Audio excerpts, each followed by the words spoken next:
Felsefe denince akla genelde ne gelir? Soyut fikirler, ulaşılmaz kavramlar, sanki gökyüzünde bir yerlerde dönüp duran düşünceler. Peki ya size, felsefenin aslında gökyüzüyle değil, tam da teninizle, etinizle, kemiğinizle yani varoluşunuzun ta kendisiyle ilgili olduğunu söylesem? Michel Onfray'in işte bu cüretkar manifestosunu yani var olma gücünü birlikte deşifre edeceğiz. Bu felsefi yolculukta bize katılmak isterseniz Kitap Felsefe kanalına abone olmayı unutmayın.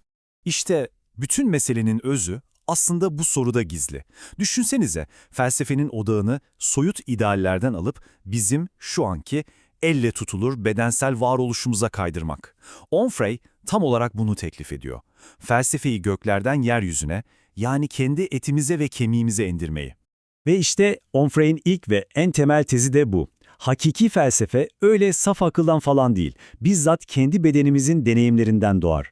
Fikirler havada asılı kalmaz.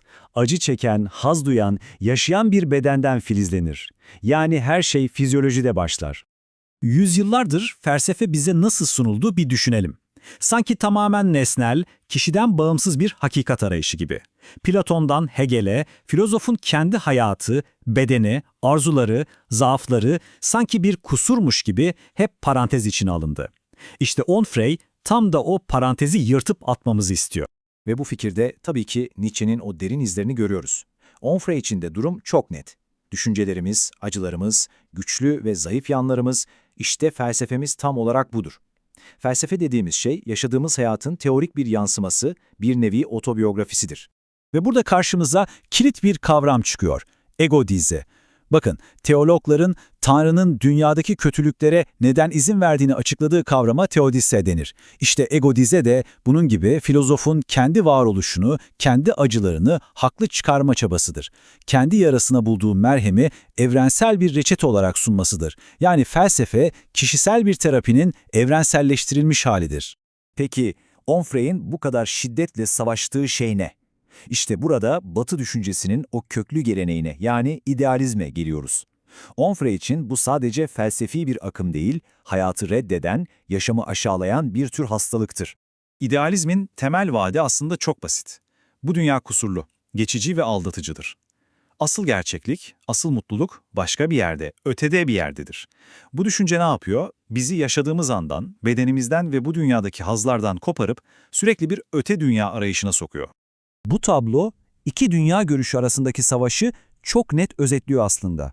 Bakın bir tarafta ruhu, öte dünyayı, aşkınlığı yücelten idealizm var. Diğer taraftaysa bedeni, bu hayatı, burada ve şimdiyi savunan materyalizm. Onfray'in tarafı neresi diye sormaya gerek bile yok. O, içkinliğin, bu hayatın ve bedenin filozofudur. Bu alıntı, Onfray'in eleştirisinin ne kadar keskin olduğunu gösteriyor. Ona göre Platonculuk ve onun mirasçıları, neşeli bir varoluşun önündeki en büyük engel. Hayatı, zevki, bedeni olumlayan her şeye karşı felsefe adına açılmış 2000 yıllık bir savaş bu. Peki, bu karanlık mirasa karşı Onfray'in çözümü ne?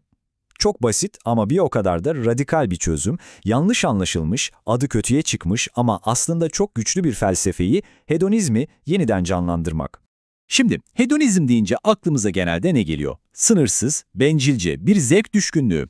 Ama Onfray'in bahsettiği hedonizm bu değil. Tam tersi, bu bir sanat. Akıl ve disiplin gerektiren, sadece kendini değil başkalarını da düşünen etik bir sistem.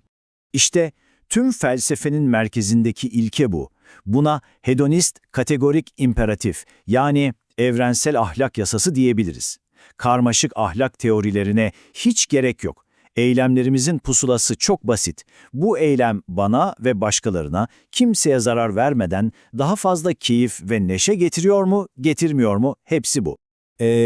İyi güzel de bu güçlü ahlak ilkesi sadece kitaplarda kalmamalı değil mi? Günlük hayatımıza, ilişkilerimize nasıl yansıyacak? Gelin şimdi biraz da buna bakalım. Ahlak dediğimiz şey soyut kurallardan ibaret değildir. Somut etkileşimlerle ilgilidir. Onfray'e göre bir ilişki ancak her iki tarafında var olma gücünü arttırıyorsa ahlakidir. Yani iki tarafında neşesini, hazzını arttırıyorsa, eğer bir tarafın keyfi diğerinin acısı üzerine kuruluysa o sözleşme en başından geçersizdir. İşte felsefenin sokağa indiği, ete kemiğe büründüğü yer tam da burası. Ahlak, büyük kahramanlıklar yapmak değildir. Gündelik nezaket jestleridir. Çünkü yaptığınız her nezaket eylemi karşınızdaki insanın varlığını onaylar, onun dünyadaki yerini sağlamlaştırır. Bu karşılıklı neşeyi artıran küçücük ama inanılmaz güçlü bir adımdır. Onfray, arzuya bakış açımızı da kökünden değiştiriyor. Platon'dan beri arzu hep bir eksiklik olarak görüldü. Yani sahip olmadığımız bir şeye duyulan istek. Onfray ise buna karşı güneşsel erotizm kavramını koyuyor. Yani arzu bir eksiklik değil, tam tersine bir doluluktur. Taşmak üzere olan bir enerji fazlasıdır. Amaç o eksikliği biriyle tamamlamak değil, bu coşkun enerjiyi başka bir coşkun enerjiyle neşe içinde birleştirmektir. İşte bütün bu kavramları, bütün bu parçaları bir araya getirdiğimizde Onfray'in manifestosunun nihai hedefine ulaşıyoruz. Kendi hayatımızı bir heykeltıraş gibi yontma, bir sanat eseri gibi inşa etme gücünü ele geçirmek. Kitabın alt başlığı olan var olma gücü tam olarak bu anlama geliyor.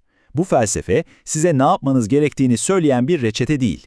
Aksine hayatın anlamsızlığı karşısında çaresiz olmadığımızı, kendi neşemizi ve anlamımızı yaratacak araçlarla dolu bir alet çantası sunuyor. Ve Onfray'in felsefesi işte bu noktada daha da cüretkar bir hal alıyor. Biyolojinin ve doğanın bize dayattığı sınırlara öylece boyun eğmememiz gerektiğini söylüyor.